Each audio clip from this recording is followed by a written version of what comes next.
Welcome to the Promys Enterprise PSA software. Today we're going to be covering expense submission and expense approval.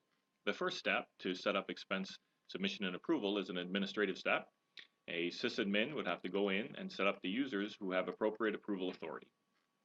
Those users can be set up so that they have threshold amounts that they can approve up to, and they can also have effective dates for when that expense approval authority is in place.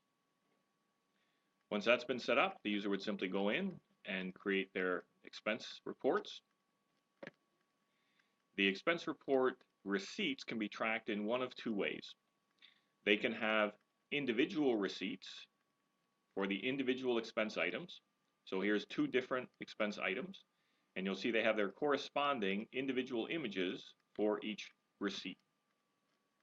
If I open up one of the expense items, you'll see I can then download that expense receipt. The other way that we can do it is we can actually set up a batch receipt for a multi-item expense report. So in this case I have multiple items, but I've only created one batch receipt for those group of expense items.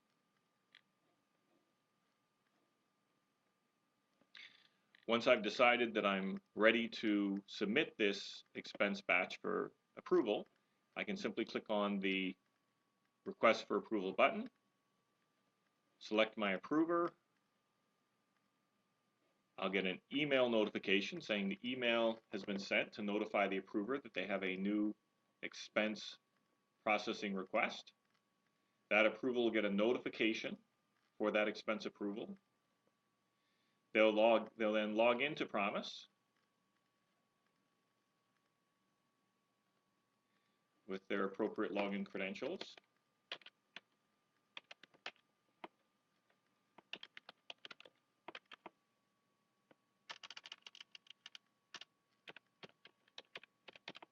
And they'll have a queue of all the items, expense batches that they've been asked to approve. I'll simply go here, Expenses,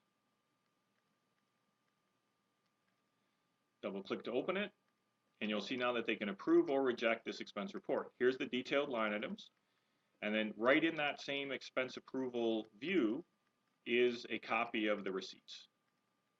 Pretty much the same view that the user had when they submitted the expense batch themselves. They can then approve the expense batch. If they rejected it, then there'd be an opportunity for them to put in a note with details for the user about why the expense batch was rejected. That's a quick summary of the expense approval and submission process in Promys. If you have any questions, please feel free to email support, SUPPORT, @PROMYS.com.